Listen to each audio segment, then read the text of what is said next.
Welcome to today's session. The topic for today's session is Biogeochemical Cycles Part 2. In the Part 1 video, if you recollect, we had spoken about nutrient cycling in general and some examples of it also, like gaseous cycles and sedimentary cycles. In this video, we are going to talk about gaseous cycles in detail. This is part of our ecology series, so let's get started. In this video, we are going to look at some of the most important gaseous cycles like the hydrologic cycle or water cycle, carbon cycle and nitrogen cycle. The first cycle is the hydrologic cycle or the water cycle. See, why do you think water cycle is included under nutrient cycling? Because water is very important. Cycling of all other nutrients is dependent on water because it provides transportation to these nutrients. It acts as a solvent medium for the uptake of nutrients by organisms. Water on our planet is stored in major reservoirs like atmosphere, oceans, lakes, rivers, soils, glaciers, snowfields and groundwater. Water moves from one reservoir to another by the processes of evaporation, transpiration, condensation, precipitation, deposition, runoff, infiltration and groundwater flow. Now look at this diagram. Due to sun's heat, there is evaporation, okay? The evaporated water gets condensed. Similarly, the water given out from plants also gets condensed. Clouds are formed. These clouds give out rain, okay? And this water again comes back to the reservoirs, okay? Like groundwater and through rivers, runoff, and by different mechanisms it comes back. So this is how the whole water cycle functions, okay?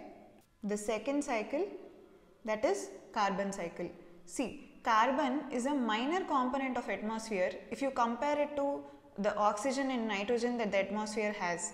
But without carbon dioxide, life cannot exist, okay? It is very important for the production of carbohydrates through a process known as photosynthesis. It is the element that anchors all organic substances from coal, oil to DNA. Now look at this diagram. The carbon dioxide given out by animals during respiration, plants during respiration and by the factories as emissions is taken up by green plants, and these green plants use this CO2 to make food with the help of sunlight by a process called photosynthesis, okay?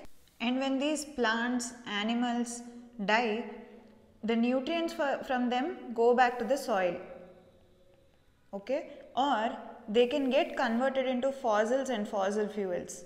By respiration and decomposition of dead organic matter, carbon dioxide returns back to atmosphere. It is usually a short-term cycle. There is also a long-term cycle which involves insoluble carbonates accumulation at the bottom sediments of aquatic systems which take a long time to be released. The third cycle is the nitrogen cycle. Nitrogen is an essential constituent of protein and is a basic building block of all living tissues. It constitutes nearly 16% by weight of all the proteins. Nitrogen needs to be fixed, and that is converted to ammonia, nitrites or nitrates before it can be taken up by plants. Nitrogen fixation on earth can be done in three different ways. One is by using microorganisms like bacteria and blue-green algae. Two is by using industrial processes. And three is by using atmospheric phenomena such as thunder and lightning. Let's look at how microorganisms fix nitrogen. Certain microorganisms are capable of fixing nitrogen into ammonium ions. These include free-living nitrifying bacteria like aerobic azotobacter, anaerobic clostridium, and symbiotic nitrifying bacteria living in association with leguminous plants and symbiotic bacteria living in non-leguminous root nodule plants, as well as blue-green algae like Anabaena and Spirulina. Ammonium ions can be taken directly as a source of nitrogen by some plants or are oxidized to nitrites or nitrates by two groups of specialized bacteria, which are nitrosomonas bacteria promotes transformation of ammonia into nitrite. Nitrite is then further transformed into nitrate by bacteria Nitrobacter.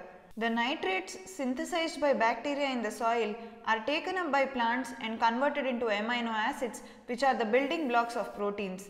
Then these go through higher trophic levels of the ecosystem.